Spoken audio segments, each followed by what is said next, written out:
Hello and welcome to the 8th episode of Renaissance Weekly. So glad you could join us. For those who don't know what the Renaissance Club is a non-profit rehabilitation clubhouse for adults with mental illness. We are co-anchors. I'm Mike Closey, this is Michael D'Annunzio. Hello, Mike. What do we have on the show today? I'm glad you asked.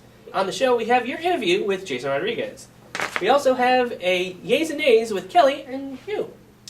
And finally, we will show you how to perform a cool card trick. But first, we've got our weather report from our very own weatherman, Walter Veligor. Walter, let's go with the weather. Thanks, Mike. Here's this week's forecast. Monday, mostly cloudy, high of 26 and low of 20.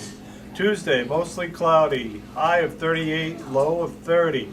Wednesday, AM rain, high of 49, low of 30. Thursday, mostly sunny, high of 45, low of 36.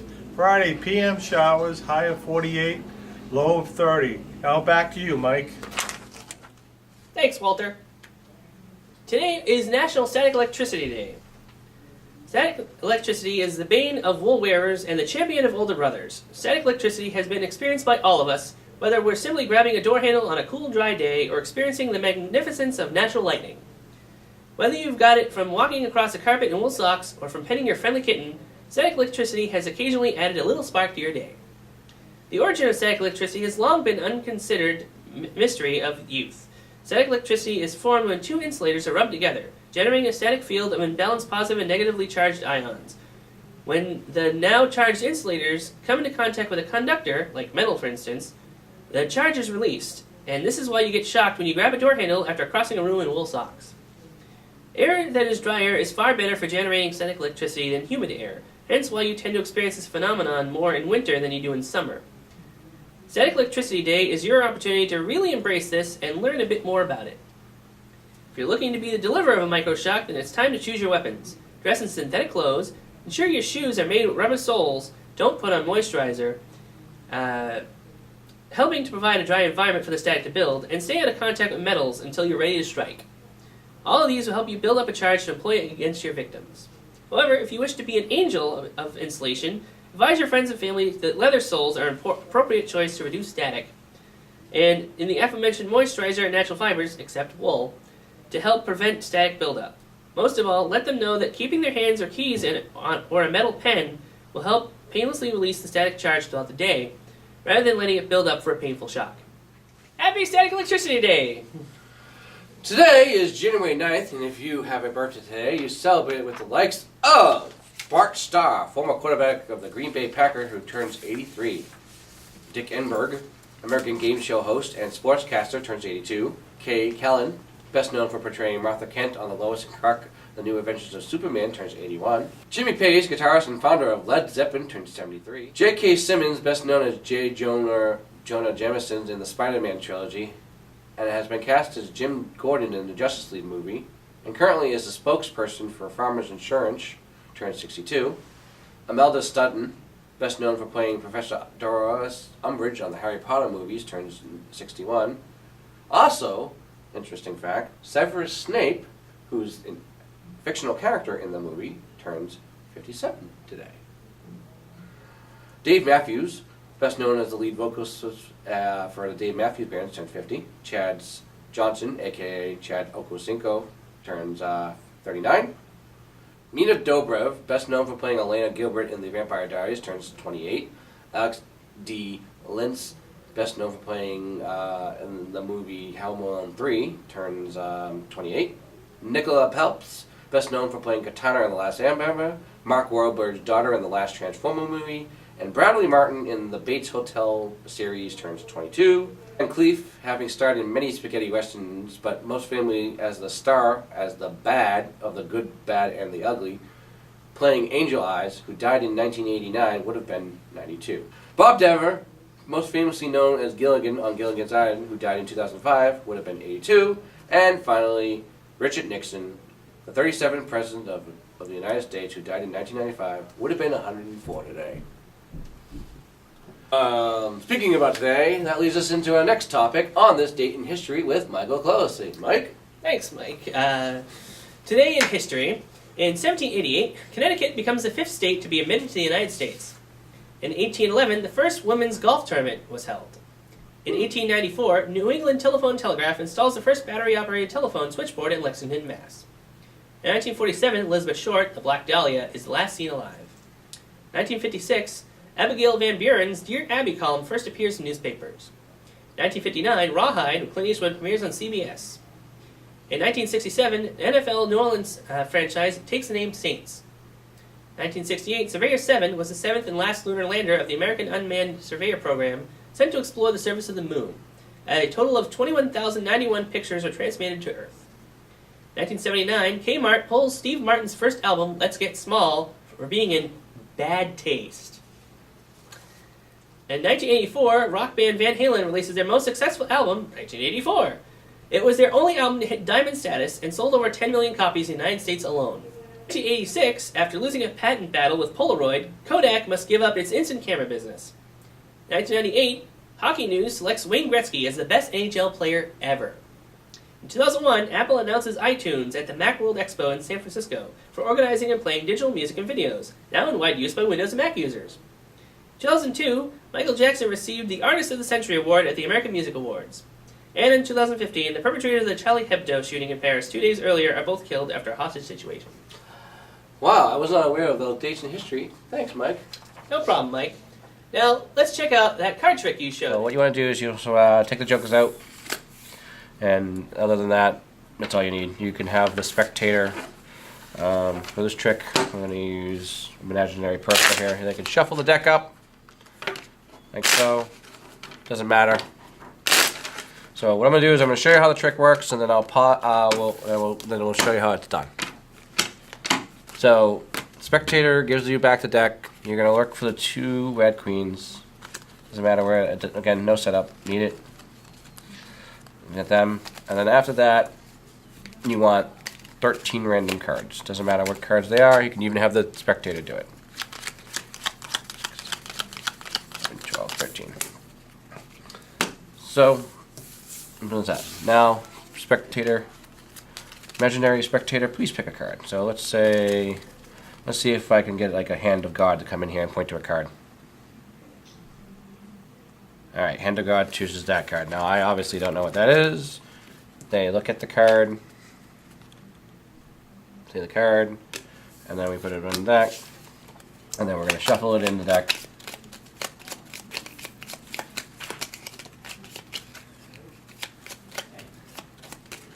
Alright, good and shuffled. And then we're going to put one queen on the bottom, one queen on the top, and then we're just going to do this.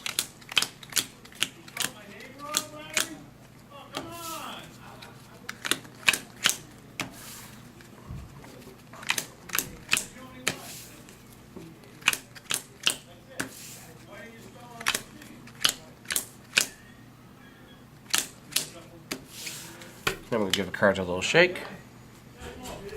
Now, we should have one card sandwiched in between the two queens. And we're going to flip it over. And Hand of God, is that your card? So, pretty simple. And it'll give you a second if you want to learn it. Pause this video, give you 1 second. At the start of the video, you want to have all the cards together like so. And it doesn't matter where they are, just take out the two red queens just to show that the person it's a real deck. So that doesn't, that's not the problem. And then again, the 13 cards can be random. It doesn't even have to do any kind of cards. It does not matter. So 9, 12, 13. As long as you have 13, this would work well. So let's just say, for example, we take this card, and I'm going to flip it over to show you the trick. So we're going to take this 9 of clubs. What we want to do with this 9 of clubs is we want to control the card as a dealer to the bottom of the deck. So we put it on top, and then we move it to the bottom, and then we shuffle, keeping it on the bottom of the deck while you're shuffling. But the spectator looks like you're actually shuffling, which you are, but you're keeping their card on the bottom, as you can see. Still there. And it does look like I'm shuffling. Normal shuffles. And still putting that 9 of clubs back on the bottom, yeah? And then once that, we put the red on queen top, red top and bottom, and then it's just spelling out. And no matter what, as long as you spell it out correctly, it will come out to be the card. So we do between, B-E-T-W-E-E-N, put the cards on top. The, T-H-E, cards on top. TWO, the cards on top. RED, the cards on top. QUEENS, put the cards on the top. Now for like, if you want to do just pick kind of like a little trick to so that you did something, it's not ready, the cards should be all ready there. So I just kind of do this to kind of give it a little effect, and you'll see that there's one card in between the red queens. No matter what, it should automatically come out to the card that you That was a picked. pretty cool trick. Thanks for showing me. And our audience. You're welcome. You know, Meg, here at the Renaissance Club we do a lot of work, but we also combine work with pleasure, whereas where our social events come into play. In fact, last week we played Pictionary and Wheel of Fortune. So, it's now time for my interview with Jason Rodriguez. Hey, and welcome to Member Spotlight. Today I have Run Club member Jason Rodriguez. Welcome, Jason. Hello. So, Jason, tell us a little bit about yourself. I'm from New York City, the Bronx. I was born. I'm 30 years old. I moved to Lowell about 10 years ago, I believe, and I still don't know my way around at all. But yeah, that's about it. I like drawing, doing art. So, how long have you been a member here at the Renaissance Club? I've been a member at the Renaissance Club since 2011, so about 5 years. 5 years, going on to 6. And how did you find out about the Renaissance Club when you came in 2011? I found out through my my payee, the people, Elliot, that budget my money. Red Pay. Rep P. And they recommended you to come here? Yep. So when you came here, you got a tour. Do you remember who did your tour? I think it was Kevin Hunt, actually. Yeah. Kevin Hunt, and I believe it was Elaine too. She actually took me around a little bit and showed me all the units. Cool. I started, my first unit was with Davi in the kitchen, cooking. I enjoyed that for a while. That's actually one of my goals, to keep working in the kitchen and staying active in the community. Nice, nice. So what do you do when you're here at the Renaissance Club?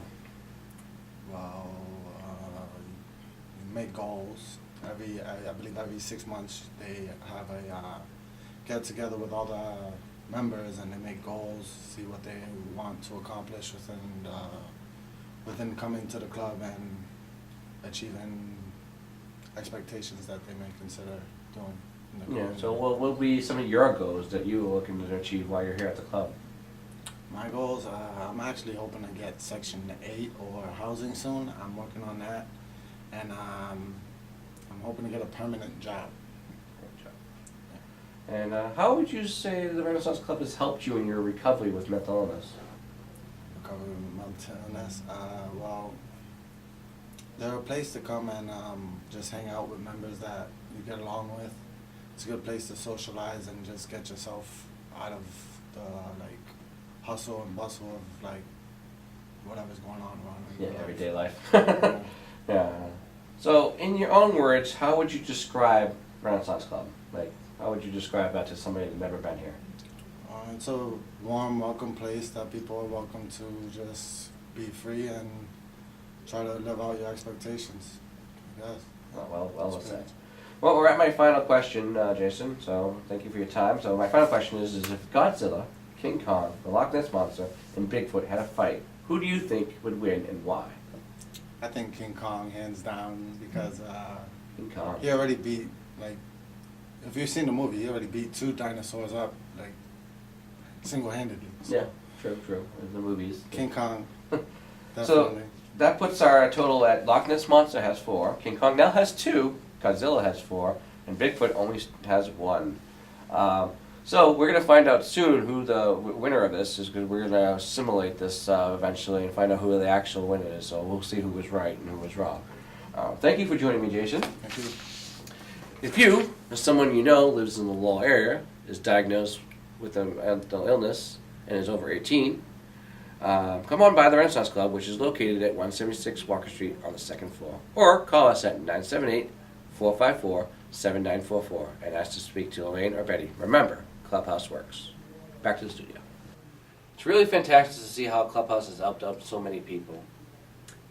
And now it's time for your segment with Kelly on your... Welcome to Yays and Nays. I'm Kelly. And I'm Mike. We're going to be talking to you about some TV shows that we watch. Yes. I'm going to start with a reality TV show because I love reality TV. Yeah. The show's called Dance Moms. For those of you who haven't seen it, it's about a woman named Abby Lee Miller and her dance studio, and they go to competitions, and they're pretty much the best in the country, and it goes through the girls' lives and shows you how they excel in dance, and talks about the moms and different struggles the moms have with being together with each other so often. There's often fights on the show. So if you haven't seen Dance Moms, you should tune in. It's on Tuesdays at 9 on Lifetime. Out of 1 to 5 stars, I give the show 4 stars, and I give it a yay. I give it a nay. I don't really like it. I've seen it. Kelly's made me watch it. I do like a few of the dance the girls. I don't like their mothers, but it's an okay show. I give it a 2.5 stars, but I'm giving it a big nay. Next on the list, The Fosters. The Fosters is a fictional show about a family, a lesbian couple, and the 5 children that they've adopted, and the struggles that they go through, and just how the kids are growing up, and it's kind of like a new age soap opera in a way. My favorite character is Callie. Again, yays and nays. I'd say I'll give this one a 3.5 and a yay. I also give this a 3.5 and a yay. It's actually an interesting concept. I do like the lesbian couple thing. I've watched a little bit of it. I'm not really into it, but it is a good show for those people that like that kind of stuff. So I definitely agree with the 3.5 stars and a yay. But one of my favorite shows, which is Once Upon a Time, and if you remember from last episode, Elaine Walker did not like that. She does. It's in its, I believe, 6th season now, and it's just, it's done by the creators of Lost, so you can probably understand why it's so confusing sometimes. And I love the little Lost tidbits that they put in there, the candy bars, the time on the clock. That was such an interesting show when it came out. Some of the actors and actresses that are from Lost are actually on the show. The woman that plays Belle was one of the stars of Lost. But I just find the show, fantastically done because it gives a new taste on fairy tales, and it broadens the Disney version that we all grew up with. At the typical, woman meets prince gets married happily ever after kind of story. What did you have to say about Once? I love the concept. I love the story. I do agree that sometimes it can get confusing going back and forth. But if you really pay attention and follow the story, you can follow it. Yeah, and I give Once 4 out of 5 stars and a yay. But I'll agree. 4 out of 5 and a yay. back to another reality TV show, which I can't get enough of, Survivor. It's been going on for years. Jeff Probst and all that fun stuff. I want to go on Survivor. So Jeff Probst, get me on Survivor, please. It's just a fascinating concept of being able to be stranded on a desert island for like 39 days. I mean, I know it's probably not exactly done by that because all reality TV has a little bit of sneakiness in it. But I mean, if they really have to survive 39 days in an island with what they have to do and do all that stuff, that's something I just love to do. I mean, I love shows like that. So I give that a 5 out of 5. I'm really looking forward to a new season, and definitely yay. I'm gonna give it 2.5 and an A. On to TV shows that are not on actual TV. You need to have a Netflix account to have it. But they're interesting shows. Both me and Kelly have both watched at least both of these shows, at least one of the episodes and one of the things. But the first one we're going to talk about is Full House, which is the sequel to Full House, if anybody doesn't know about it. Kelly, this is one of your favorite shows, like Full House. So Yes. you want to explain Full House to people? Well, as you know, Full House, you had Danny, Jesse, and Joey, and the 3 girls, DJ, Stephanie, and Michelle. Fuller House is the story of DJ's family, and her husband was a firefighter who died, And Stephanie and Kimmy Gibbler move in to help her raise her 3 boys. And Kimmy moves in with her daughter, Ramona. And they it just goes through their day-to-day lives and has most of the original cast on it. Come back, Michelle. And I don't know. Yeah, I have to say it's on its second season. I just finished up its second season. I watched each episode with you, and I'm actually very pleased in the concept that they kept it like full of housey. So I mean, I love that seeing Bob Saget and John Stamos and Dave Coulier back. I love seeing the other ones. I'm disappointed that Ashley and Mary Kate Olsen couldn't get on the show. But other than that, great. I know I'm looking forward to season 3. I know that they did get season 3 confirmation, so hopefully that'll be up on Netflix eventually. And I definitely would give it a 4 out of 5 stars. I give it a 5 out of 5. And Definitely, a yay. Yeah, definitely. So that's all the time we have today. Thank you for joining us for the Yays and Nays. Come back next time and see what other shows we talk about. So, Mike, how does a train eat? I don't know, Mike. How does a train eat? It goes choo choo. Well, that's all the time we have for today. I'm Michael Colosi. And I'm Michael Donanzio. Thanks for joining us once again here at Renaissance Weekly. Remember, folks, life always offers you a second chance. It's called tomorrow.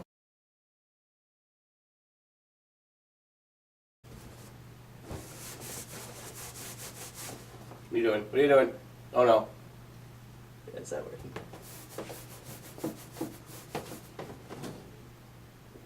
Your hair's not really that long. Guitarist and former. That's a mess up. This is not says former, it says founder. Yeah. Coming to the club here for. Hold on, I shouldn't say that. All right. I am not a crook. Yeah, we're not a crook. Nia. I just messed that one up. What was it? Nia Jabrov? Yeah, and it's Cinco, by the way. It's the numbers in Spanish. Ocho and Cinco. Nina has J. John. What? J. Jonah Jameson. Oh, yeah, from the thinking thing. I'm thinking from other things. Her, most famously as the first mate Gilligan. Gilligan. Gilbert in the Vampire Diaries turns 28. Sorry. Wait.